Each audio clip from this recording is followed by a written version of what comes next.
کیونکہ اگر انہیں آواز آ جاتی تو وہ ہمیں بھی اسی پستول سے مار ڈالتے۔ ہم دونوں بھاگتے بھاگتے ایک دور گنجان علاقے میں آ گئے۔ گھر سے نکلتے ہی حارث نے رونا شروع کر دیا تھا۔ وہ بھاگ بھی نہیں پا رہا تھا۔ میں تقریباً اسے گھسیٹتے ہوئے ہی لائی تھی۔ سارے راستے میں اس کا رونا الگ سے شروع ہو چکا تھا، جسے میں نے انتہائی تحمل سے برداشت کیا۔ ایک قدرے سنسان سے علاقے میں جا کر ہم دونوں وہیں سڑک کے قریب فٹ پاتھ پر بیٹھ گئے تھے۔ میرے پاس چھوٹا سا دوپٹہ تھا جسے میں نے زمین پر بچھایا اور حارث کو تھوڑی دیر کے لیے اس پر لٹا دیا، کیونکہ بھاگ بھاگ کر اس کے پیروں میں چھالے پڑ گئے تھے۔ وہ تھوڑا چپ ہوا تو میں نے بھی وہیں پر پیر پسار دیے۔ دوپہر کے وقت ہم دونوں گھر سے نکلے تھے اور اس وقت شام ہو چکی تھی۔ ہلکا ہلکا اندھیرا چھانے لگا تھا اور سورج بھی غروب ہونے والا تھا۔ ایسے میں مجھے اکیلے سڑک پر بیٹھنے سے ڈر لگنے لگا۔ حارث بھی خوفزدہ سا ایک ہی جگہ پر دبک کر بیٹھا ہوا تھا۔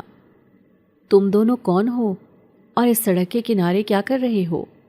اچانک ایک شخص سڑک کے دوسرے کنارے سے چل کر آیا اور سیدھا ہمارے سر پر کھڑے ہو کر ہم سے سوال کرنے لگا، جبکہ ایک دم سے اس کے یہاں آنے پر میں ڈر کے مارے اچھل ہی پڑی تھی۔ کچھ نہیں، میں نے ہکلا کر جواب دیا اور اٹھ کر حارث کو اپنے ساتھ لگا دیا۔ شام کا وقت تھا اور ارد گرد بھی کوئی نہیں تھا جو ہمیں اس سے بچاتا۔ مجھے ڈر بھی لگ رہا تھا، اور صبح والے واقعے کے بعد تو ہر شخص ہی اپنا دشمن لگنے لگا تھا۔ تمہارا گھر کدھر ہے؟ اس شخص نے مجھے بازو سے پکڑ کر رسان سے پوچھا۔ وہ مجھے بھول گیا ہے، میں نے جھوٹ بولا۔ گھر تو مجھے یاد تھا۔ یہ علاقہ ہمارے گھر سے تقریباً 20 منٹ پیچھے تھا۔ یہاں اکثر ہم بابا کے ساتھ پارک میں آیا کرتے تھے۔ گھر سے نکلتے ہی میں پارک میں گھس جانا چاہتی تھی، لیکن وہاں تالا دیکھ کر مجھے سڑک پر بیٹھنا پڑ گیا تھا۔ پارک میں جھولے بھی تھے، ان میں سویا بھی جا سکتا تھا، اور پارک میں ایک عدد کمرہ بھی تھا۔ چلو میرے ساتھ، میں تم لوگوں کو گھر چھوڑ کر آؤں، اس شخص نے مجھے تھام کر کہا تو حارث نے مجھے دبوچ لیا۔ وہ بہت ڈرا سہما ہوا تھا۔ نہیں، ہم خود چلے جائیں گے، میں نے نفی میں سر ہلاتے ہوئے اسے منع کیا۔ گھر سے تو نکل آئے تھے، لیکن یہاں بھی لوگوں کی نظریں عجیب تھیں۔ ایک موت سے نکلے تھے کہ دوسری موت ہماری منتظر کھڑی تھی، اور یہ موت دوسری موت سے زیادہ بدتر دکھائی دے رہی تھی۔ کیسے جاؤ گے جب گھر بھی یاد نہیں ہے؟ میرے ساتھ چلو، میں چھوڑ دوں گا۔ اس شخص نے گھٹنوں کے بل بیٹھ کر میرے بھائی کو مجھ سے الگ کیا اور پھر حارث کے گال تھپ تھپا کر پیار سے اسے کہنے لگا۔ یہ دیکھ کر میں نے ایک دم حارث کا بازو پکڑ کر اسے اپنے ساتھ لگا لیا۔ حارث خود بھی اس آدمی سے ڈر رہا تھا۔ نہیں، ہم دونوں اکیلے ہی چلے جائیں گے، آپ چھوڑ دو، میں نے منع کرتے ہوئے دوبارہ اپنا موقف دہرایا۔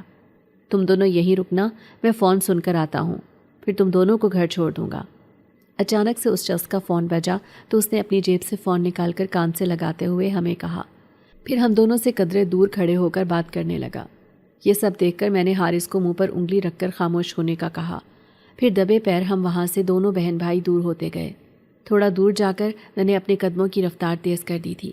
حارث کا ہاتھ بھی میں نے اپنے دائیں ہاتھ میں جکڑ رکھا تھا۔ وہ بار بار پیچھے مڑ مڑ کر دیکھنے لگ جاتا تھا، جس پر مجھے بے انتہا غصہ آیا۔ چلو بھاگو آگے، پیچھے مڑ کر مت دیکھو۔ میں نے رک کر گہرا سانس لے کر حارث کو سختی سے تاکید کی اور پھر ہم بھاگنے لگے۔ ہم اپنے گھر کیوں نہیں جا رہے؟ حارث نے پھولے سانس کے ساتھ مجھ سے سوال کیا۔ یہ سوال وہ کئی 100 مرتبہ پوچھ چکا تھا، اور میں چاہ کر بھی اسے کچھ نہیں کہہ پائی تھی۔ وہاں نہیں جا سکتے حارث، تیز بھاگو، وہ ہمارے پیچھے آ جائے گا۔ امی کہتی تھیں کوئی ایسے بات کرے تو وہ اغوا کر لیتے ہیں اور پھر مار دیتے ہیں۔ اس مرتبہ میں نے اسے آرام سے سمجھانے کے بجائے ڈرانے کا حربہ آزمایا، تاکہ وہ مجھے مزید زج نہ کرے، بلکہ میرے ساتھ بنا پیچھے مڑے بھاگتا جائے۔ بھاگ تو رہا ہوں، اور کتنا بھاگوں؟ اس نے اتنی معصومیت سے پوچھا کہ آج سارے دن کے بعد مجھے اب بے اختیار ہنسی آئی۔ میں نے رک کر اسے گلے سے لگایا، اس کے گال ہلکے سے کھینچے اور پھر دوبارہ سے چلنے لگی۔ ہاں بس ایسے ہی بھاگتے رہو، تھوڑا دور جا کر آرام سے چل لیں گے، میں نے اسے پیار سے کہتے ہوئے سفر جاری رکھا۔ وہ معصوم بھی سر ہلاتے ہوئے میرے ساتھ چلتا رہا، حالانکہ میں جانتی تھی کہ وہ زیادہ بھاگ دوڑ نہیں پا رہا، لیکن اس پل یہ ہماری مجبوری تھی۔ اگر امی ابو کو مارا نہ جاتا تو ہم دونوں اس وقت گھر میں آرام سکون سے بیٹھے ہوتے۔ امی تو ہمیں بے وجہ کبھی گھر سے باہر نکلنے ہی نہیں دیتی تھی۔ آج سے ہم یہاں رہیں گے۔ میں اور حارث چلتے چلتے ایک ایسی جگہ آ گئے جہاں ایک گھنا سا جنگل تھا، آس پاس جھاڑیوں کے بھرپور درخت اور سبزہ ہی سبزہ تھا۔ سورج غروب ہونے کی وجہ سے کچھ دکھائی بھی نہیں دے رہا تھا، اور چاند کی ہلکی ہلکی روشنی میں ہم تھوڑا بہت دیکھ پا رہے تھے۔ ہم دونوں چلتے چلتے جنگل کے بالکل وسط میں آ گئے۔ سامنے ہی ایک چھوٹا سا لکڑیوں سے جڑا جھونپڑا سا تھا جس میں چھت نظر نہیں آ رہی تھی۔ اچانک چاند کی روشنی بھی ماند پڑنے لگی، اور جب یہ روشنی بھی غائب ہو گئی تو میں نے ڈر سے حارث کو تھاما اور اس جھونپڑی میں داخل ہو گئی۔ حارث نے بے اختیار مجھ سے پوچھا، کیا اب ہم یہیں رہیں گے؟ تو میں نے اس کا چہرہ ٹٹول کر گال سہلاتے ہوئے اسے جواب میں کہا کہ ہاں، آج سے ہم یہیں رہیں گے۔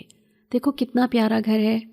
میں نے اندھیرے میں نہ دکھائی دینے کے باوجود دھیرے سے مسکرا کر زبردستی بولا۔ میرے یہ کہنے کی دیر ہی تھی کہ اچانک زوردار قسم کی بارش شروع ہو گئی۔ بارش ہونے کی وجہ سے ادراک ہوا کہ وہ جھونپڑی سیلن زدہ تھی، اس سے پانی ٹپ ٹپ کر کے اندر برس رہا تھا۔ میں نے اپنا دوپٹہ اتار کر حارث کے گیٹ کر دیا کہ کہیں وہ بیمار نہ ہو جائے۔ اسے بارش سے سخت قسم کی الرجی تھی، وہ بارش میں ذرا سا بھیگ جاتا تو بیمار پڑ جاتا تھا۔ ایک مرتبہ تو حارث نے بارش میں بھیگنے کی کوشش کی اور خوب نہا لیا تھا۔ اس کے بعد سے اسے ایسا شدید نمونیا ہوا کہ اس کی حالت دن بدن بگڑتی چلی گئی تھی۔ کئی دن وہ ہسپتال میں داخل رہا، اور جب ٹھیک ہونے کے بعد گھر واپس آیا تو بے حد کمزور بھی ہو چکا تھا۔ اس واقعے کے بعد حارث کے لیے بارش میں نہانا مکمل طور پر ممنوع کر دیا گیا تھا، لیکن آج وہ مجبوری کی وجہ سے بھیگ بھی رہا تھا اور کچھ کہہ بھی نہیں پا رہا تھا۔ لیکن یہ تو جنگل میں ہے، اور آپ کو پتہ ہے اس جھونپڑی میں سوراخ بھی ہے، بارش بھی ہو رہی ہے، سارا پانی اندر آ رہا ہے۔ آپ ہی چلو نا، ہم اپنے گھر چلتے ہیں نا۔ اس نے مجھے دیکھتے ہوئے ٹھٹرتے ہوئے دانت بجاتے کہا۔ میں شام سے اسے سمجھا سمجھا کر تھک گئی تھی۔ دل ہی دل میں اپنے ابا کا اور اپنی امی کا خون زدہ وجود، ان دونوں کو مردہ زمین پر بے سود پڑا دیکھنے کا منظر میرے دماغ میں بار بار آ رہا تھا۔ میں کوئی بہت زیادہ بڑی تو نہیں تھی، میں حارث سے صرف 2 سال ہی تو بڑی تھی، پھر بھی ان حالات میں جانے کیسے خود پر ضبط کیے ہوئے تھی۔ مجھے امی کی چیخیں، بابا کا ہمیں بچانے کی خاطر ہمارے کمرے کی طرف بھاگنا، پھر ان لوگوں کا ایک دم سے انہیں جھپٹ کر مارنا، یہ سب یاد آ رہا تھا، اور یہ سب بار بار مجھے رونے پر مجبور کر رہا تھا۔ لیکن حارث کی وجہ سے میں رو بھی نہیں پا رہی تھی۔ چلے جائیں گے، لیکن ابھی ادھر نہیں جا سکتے، وہاں وہ پستول والے ہوں گے، وہ ہم دونوں کو مار دیں گے۔ میں نے اس بار بھی اسے ڈرانے کا حربہ آزمایا۔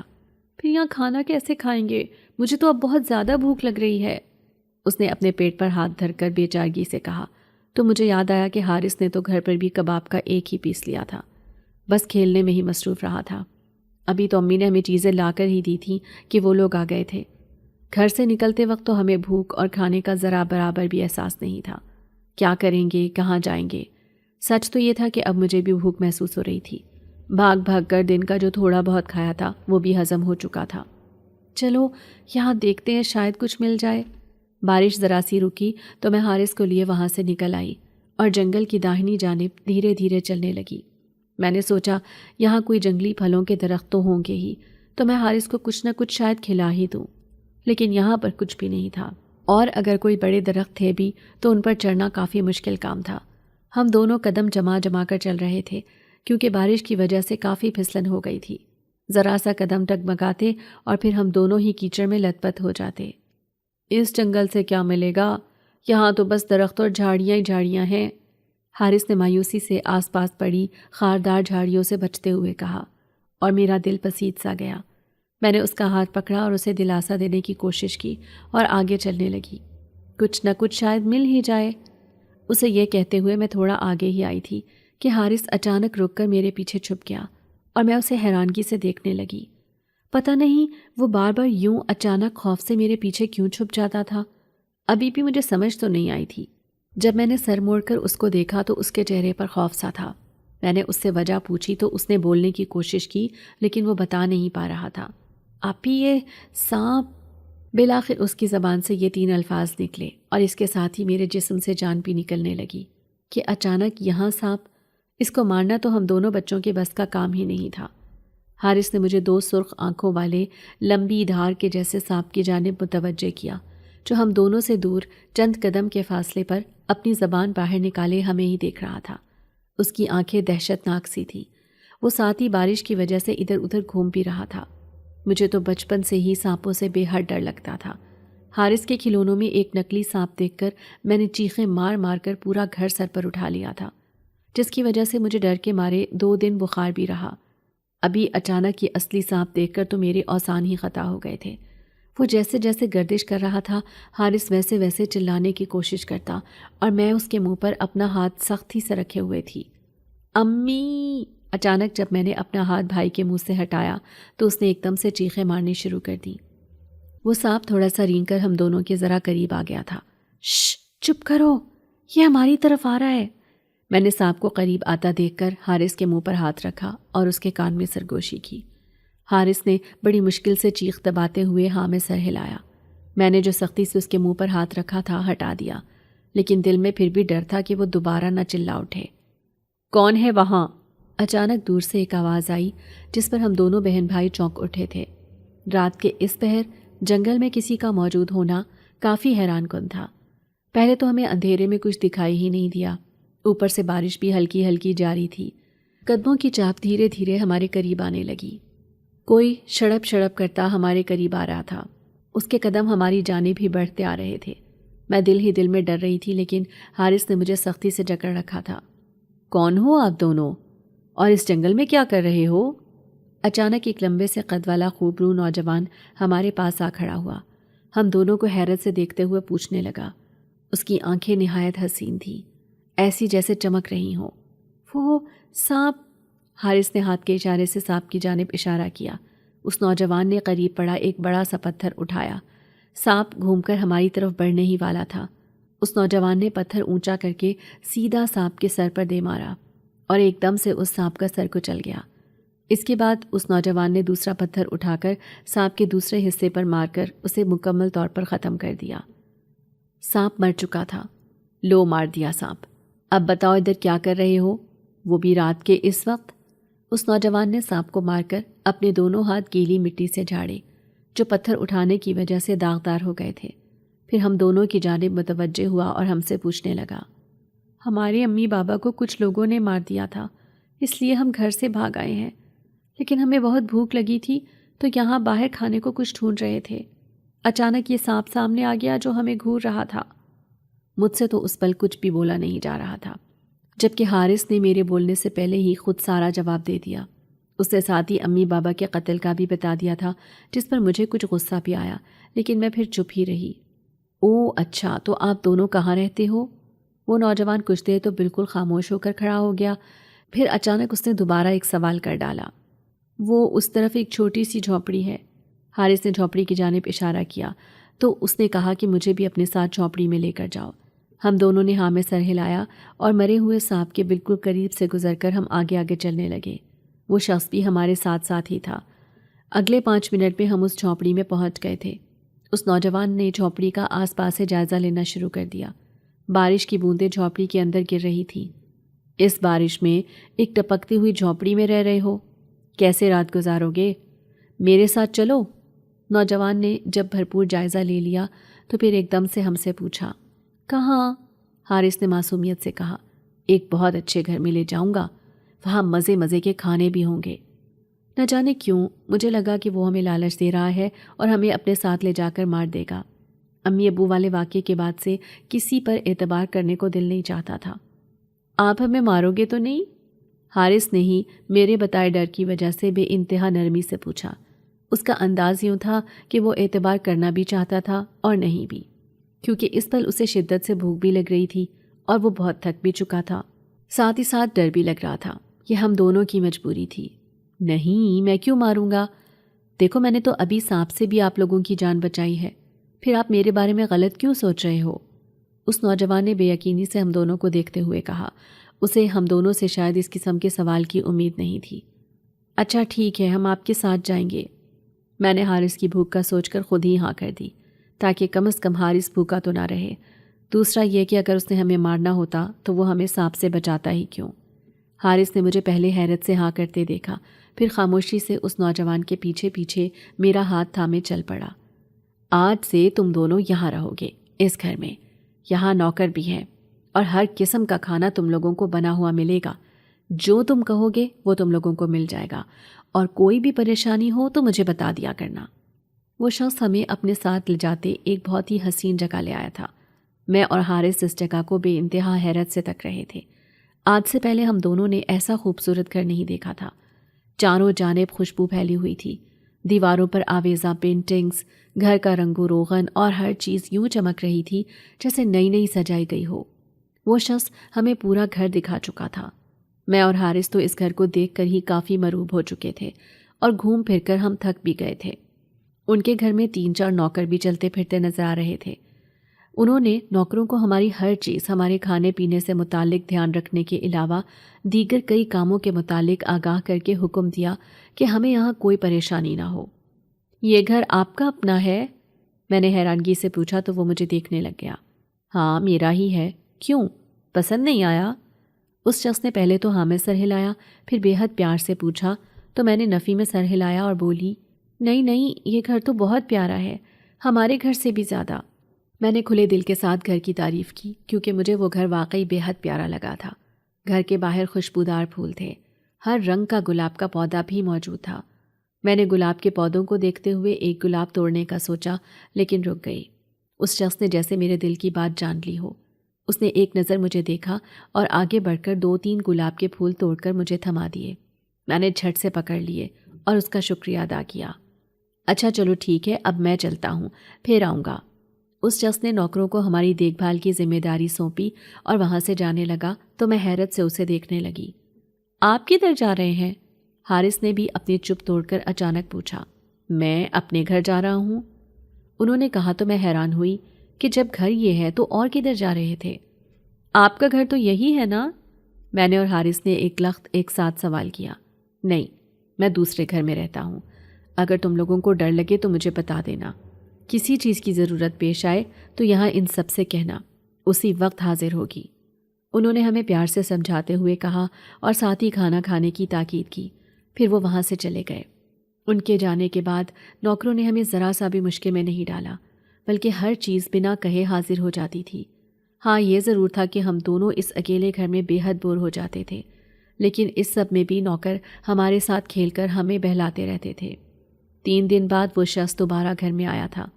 ہاں بھائی بچوں، بتاؤ کیا حال ہے؟ کوئی مسئلہ تو نہیں ہے نا یہاں؟ کھانا پینا ٹھیک مل رہا ہے نا؟ انہوں نے ہم دونوں سے خیر و عافیت پوچھی۔ نہیں، ہم ٹھیک ہیں، کوئی مسئلہ نہیں ہے، میں نے اور حارث نے بخوشی جواب دیا۔ اچھا اسکول لگوا دے تم دونوں کو؟ انہوں نے اچانک اسکول کا ذکر کیا تو میں خوش ہو گئی۔ 2 دنوں سے میں بھی یہی سوچ رہی تھی کہ ہمیں اسکول جانا چاہیے۔ ہاں لگا دیں، میں نے ہاں میں سر ہلایا۔ چلو پرانے اسکول کا نام بتا دو، میں داخلہ کروا دوں گا۔ انہوں نے اسکول کا نام پوچھا تو میں نے انہیں اسکول کا نام بھی بتا دیا۔ تھوڑی دیر ہمارے ساتھ بیٹھ کر وہ وہاں سے چلے گئے تھے اور جاتے ہوئے انہوں نے ہمیں بتایا کہ وہ ہمارے اسکول کا پتہ کر کے شام تک دوبارہ آئیں گے۔ یہ وہی ہے نا اس صحافی کے بچے جنہیں ہم ڈھونڈ رہے تھے؟ یہ ادھر کیا کر رہے ہیں؟ دوسرے دن ہم اسکول چلے گئے تھے۔ اس شخص نے ہمیں ہمارے پرانے اسکول میں ہی دوبارہ داخل کروا دیا تھا۔ ہم جب واپس آ رہے تھے تو اچانک ہمیں ایک آواز آئی۔ ہم نے مڑ کر دیکھا تو وہی 3 لوگ کھڑے دکھائی دیے۔ ان میں سے ایک کا چہرہ میں نے پہچان لیا۔ وہ بنا نقاب والا تھا جس نے اس دن میرے بابا کا قتل کیا تھا۔ باقی دونوں نقاب میں تھے اس لیے انہیں میں نہیں پہچان سکی۔ تمہیں کیسے پتا یہ وہی ہے؟ دوسرے نے اسے حیرانی سے کہا۔ ان کی تصویریں لگی ہوئی دیکھی ہیں میں نے اس گھر میں، دیواروں پر، یہ وہی بچے ہیں۔ ان دونوں نے پورے جوش سے ہمیں دیکھا۔ وہ شاید سمجھ رہے تھے کہ ہمیں سنائی نہیں دیا جبکہ میں سب سن چکی تھی۔ پکڑو ان کو، آج چھوڑنا نہیں۔ وہ تینوں ہمارے پیچھے پڑ گئے۔ اس مرتبہ ایک شخص اضافی تھا۔ میں نے اسی پل حارث کا ہاتھ تھام لیا اور کہا، حارث بھاگو ورنہ یہ ہمیں مار دیں گے۔ میں نے یہ کہہ کر تیز تیز قدم اٹھانا شروع کر دیے۔ یہ کون ہے آپی؟ حارث نے بھاگتے ہوئے پھولی سانسوں کے ساتھ مجھ سے پوچھا۔ سامنے ہی روڈ تھی جسے ہم نے پار کرنا تھا۔ گاڑیاں پوری رفتار سے چل رہی تھی۔ یہ وہی ہیں حارث جنہوں نے بابا کو مارا تھا اور امی کو بھی، میں نے حارث کو جواب دیا، اور جب تھوڑا روڈ خالی ہوا تو روڈ پار کرنے کو بھاگی۔ ہمارے روڈ پار کرنے کی دیر تھی، وہ تینوں روڈ کی دوسری جانب رک گئے کیونکہ اس وقت اسکول چھٹی کا وقت تھا اور ہر جانب افراتفری مچی ہوئی تھی۔ پکڑو، بچنے نہ پائیں یہ آج، انہوں نے چیخ کر کہا، لیکن ہم دونوں بھاگتے بھاگتے بالآخر گھر تک پہنچ آئے تھے۔ گھر میں داخل ہوتے ہی دروازہ بند کر کے ہم دونوں نے اپنی پھولی ہوئی سانسیں ہموار کیں۔ تم لوگ اتنے گھبرائے ہوئے کیوں ہو؟ کیا ہوا تم لوگوں کو؟ اور تمہارا سانس کیوں پھول رہا ہے؟ وہ شخص 2 دنوں سے ہمارے ساتھ ہی تھے۔ کچھ لوگ ہمارے پیچھے پڑے ہیں، وہی جنہوں نے بابا اور امی کو مارا تھا، حارث نے روتے ہوئے انہیں بتایا۔ چلو میرے ساتھ، میں سبق سکھاتا ہوں ان کو۔ وہ حارث کو لیے باہر جانے لگے تو میں ان کے درمیان جا کھڑی ہوئی۔ نہیں، وہ چلے گئے ہیں، آپ مت جائیں، وہ آپ کو بھی مار دیں گے، ہمارے پاس اور کوئی نہیں ہے۔ مجھے ڈر سا تھا اس لیے میں نے انہیں روکنے کی کوشش کی۔ کوئی مجھے کچھ نہیں کہے گا، آپ بتاؤ تو صحیح، انہوں نے مجھ سے پیار سے پوچھنے کی کوشش کی۔ وہ شدید غصے میں تھے۔ نہیں، وہ آپ کو بھی مار دیں گے، پھر ہم کہاں جائیں گے، آپ مت جاؤ، حارث نے بھی معصوم انداز میں کہا۔ اچھا چلو نہیں جاتا، بے فکر رہو، چلو کپڑے بدل کر کھانا کھا لو۔ انہوں نے تحمل سے ہماری بات مانی اور پھر ساتھ ہی ہمارے ساتھ بیٹھ کر کھانا بھی کھایا۔ حارث، بھاگو، یہ آج پھر پیچھا کر رہے ہیں۔ دوسرے دن وہ شخص ہمیں اسکول لے کر گئے تھے، لیکن واپسی پر ہمیں جلدی چھٹی ہو گئی۔ ہم خود ہی گھر جا رہے تھے کہ وہ تینوں لوگ اس بار گاڑی کے ساتھ ہی کھڑے ہمیں دیکھ رہے تھے۔ پکڑو انہیں اور ڈال لو گاڑی میں، دیکھتے ہیں یہ آج کیسے بھاگتے ہیں۔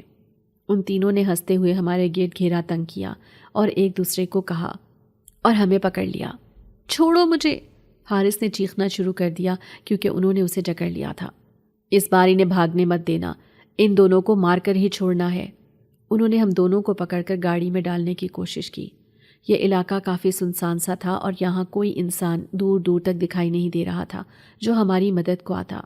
آپ ہی یہ نہیں چھوڑ رہے، حارث نے بچانے کی کوشش میں مجھے آواز دی۔ میں آ گیا ہوں بچے، اب دیکھتا ہوں یہ کیسے تمہیں کچھ کہتے ہیں۔ اچانک وہی شخص آ گیا جسے دیکھ کر ہم دونوں کی جان میں جان آئی اور ہم دونوں بہن بھائی مسکرانے لگے۔ انہوں نے پہلے حارث کو زبردستی جھپڑ کر ان کی گرفت سے آزاد کروایا۔ تم کون سی توپ ہو اور ہمیں کیا کہہ سکو گے، ہم تمہیں گولی مار دیں گے، ان میں سے ایک نے دھمکی دی۔ میں وہ چیز ہوں جس کا تصور تمہاری سوچ بھی نہیں کر سکتی، اس شخص نے بڑی تیز آواز میں کہا، لیکن وہ قاتل ذرا سا بھی نہیں ڈرے۔ اچھا دکھاؤ تو صحیح، ہمیں بھی پتہ چلے، آخر تم کون سے کھیت کی مولی ہو جو ہم جیسے غنڈوں کو بھگا رہے ہو۔ جو بنا نقاب والا تھا اس نے ہنس کر مذاق اڑانے والے انداز میں کہا۔ بتاتا ہوں، پہلے ذرا ان بچوں کو تو چپ کرانے دو۔ انہوں نے مجھے بھی چھڑا کر حارث کے ساتھ کھڑا کیا۔ حارث سو رہا تھا۔ حارث چپ ہو جاؤ، میں ادھر ہی ہوں۔ انہوں نے حارث کو دلاسا دیا اور دوبارہ پلٹے۔ ہاں اب بتاؤ کیا کہہ رہے تھے تم، انہیں مار دو گے؟ مار کر دکھاؤ، میں تم لوگوں کو ایسی عبرتناک موت دوں گا کہ تمہاری نسلیں یاد کریں گی۔ ان کے ماں باپ کو مار کر غلطی کر دی ہے تم نے۔ کون سے غنڈے ہو تم؟ کرو میرا مقابلہ۔ میں جن زادہ ہوں اور تم انسان میرا بال بھی بیکا نہیں کر سکتے۔ اس شخص نے ایک ہی لمحے میں ایسا روپ بدلا کہ چاروں جانب طوفان سا اٹھ گیا، ہر طرف گرد اڑ رہی تھی۔ اس نے پہلے ایک کو زمین پر پٹخ پٹخ کر مارا اور ان کے بال جکڑ لیے۔ وہ جن زادہ اتنی بے دردی سے انہیں مار رہا تھا کہ ان کی چیخیں سن کر ہمارا دل ہول گیا تھا۔ ہمیں چھوڑ دو، وہ معافیا مانگنے لگے جبکہ ان کے ناک، منہ، سر سے خون بہتا جا رہا تھا۔ جن زادے نے انہیں ایک پل کے لیے بھی سانس نہیں لینے دیا تھا۔ نہیں مت چھوڑنا، مار دے ان کو، حارث نے روتے ہوئے چیخ کر کہا تو جن زادے نے پہلے سب کو اٹھا کر زمین پر پٹخا اور پھر ایک آگ کا دائرہ بنا کر ان میں تینوں کو پھینک کر انہیں جلا کر راکھ کر دیا۔ مار دیا، اب خوش؟ وہ جب آگ میں راکھ بن گئے تو وہ جن زادہ دوبارہ اپنے پرانے روپ میں آ گیا اور حارث کے پاس بیٹھ گیا۔ آپ جن زادے تھے، ہمیں نہیں بتایا؟ میں نے حیرانگی سے کہا۔ ہمیں ان سے ڈر نہیں لگ رہا تھا۔ بس نہیں بتا سکا، اب پتہ چل گیا نا؟ انہوں نے ہنس کر کہا تو میں نے بھی سر ہلا دیا۔ ہم خوش تھے کہ امی بابا کے قاتل اپنے انجام کو پہنچ گئے تھے اور ہماری جان بھی بچ گئی تھی۔ اب ہمیں روز ڈرتے ہوئے اسکول جانا اور آنا نہیں پڑے گا۔ ان لوگوں کے انجام کے بعد ہم دونوں نے جنزادے سے کہا کہ اب وہ ہمیں ہمارے گھر چھوڑ دیں۔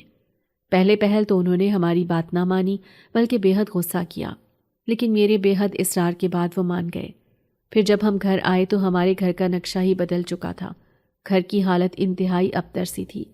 جنزادے نے اپنے نوکروں کو بلا کر ہمارے گھر کی صفائیاں وغیرہ کروائیں، تب جا کر گھر دیکھنے کے قابل ہوا۔ دوسرے ہی دن بابا کے ایک دوست بھی ہمارے گھر چلے آئے۔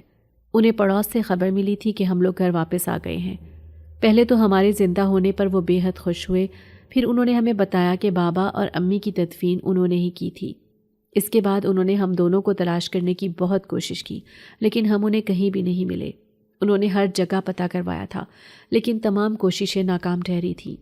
بابا کے کچھ معاملات انہوں نے سنبھالے ہوئے تھے اور پڑوس میں بتایا ہوا تھا کہ اس گھر میں کوئی آئے تو اس نمبر پر انہیں اطلاع کر دی جائے۔ پڑوسیوں نے ہمارے آتے ہی انہیں اطلاع کر دی تھی۔ بابا کے قاتلوں کا انہوں نے پوچھا تو ہم نے سب کچھ سچ سچ بتا دیا، کیسے ہم گھر سے بھاگے، کیسے جنگل کا حادثہ پیش آیا، اس کے بعد جنزادے کا ملنا اور پھر قاتلوں سے بدلہ۔ سب کچھ ہم نے انہیں بتا دیا تو کچھ دیر تک تو وہ سکتے میں رہے۔ انہیں جنزادے والی بات پر قطعاً یقین نہیں آ رہا تھا۔ شاید وہ یہ سمجھ رہے تھے کہ ہم بچے ہیں تو اس لیے ہم خواب خیال کی باتیں کر رہے ہیں۔ وہ ہماری باتوں کو مذاق سمجھ رہے تھے، لیکن ہم نے جنزادے کو روبرو آنے کو کہا۔ وہ آ گیا اور تب جا کر بابا کے دوست کو یقین آیا۔ وہ بابا کے بہترین دوست تھے جنہوں نے ہماری دیکھ بھال کی ذمہ داری اپنے سر لے لی تھی اور تمام اخراجات بھی انہوں نے اپنے ذمے لے لیے۔ اسی محبت کے ساتھ ہماری زندگی گزرتی گئی، یہاں تک کہ ہم بڑے ہو گئے۔ جنزادہ وقتاً فوقتاً ہم سے ملنے آتا رہتا تھا۔ وہ ہمارے لیے ڈھیر ساری چیزیں بھی لاتا تھا۔ ہم منع کرتے تو وہ کہتے کہ ہم ان کے لیے بچوں جیسے ہیں۔ ہم آج بھی ان کا شکریہ ادا کرتے ہیں۔ انہوں نے بہت مشکل اور کڑے وقت میں ہماری مدد کی تھی۔ میں جب پڑھائی مکمل کر چکی تو میری شادی بابا کے انہی دوست کے بیٹے سے طے پا گئی۔ حارث بھی بابا کے نقش قدم پر چلتے ہوئے صحافت کے شعبے سے وابستہ ہو گیا تھا۔ اس بار ہمیں یہ ڈر نہیں تھا کہ بابا کی طرح اس کا بھی انجام وہی ہوگا، کیونکہ اس مرتبہ جنزادہ حارث کی نگرانی کو موجود تھا۔ حارث کی قابلیت اور اس حادثے کی وجہ سے اس نے جی لگا کر محنت کی تھی تاکہ وہ بابا کا نام روشن کر سکے اور ظالموں کو ان کے انجام تک پہنچا سکے۔ یہ واقعہ مجھے ایک بھیانک خواب کی مانند لگتا ہے جو میرے ذہن سے یوں چپک گیا کہ اس حادثے کے بعد مجھے ہمیشہ ڈر لگا رہتا تھا۔ اب شادی کے بعد میں کافی حد تک بہتر ہو گئی ہوں اور بے حد خوش و خرم زندگی گزار رہی ہوں۔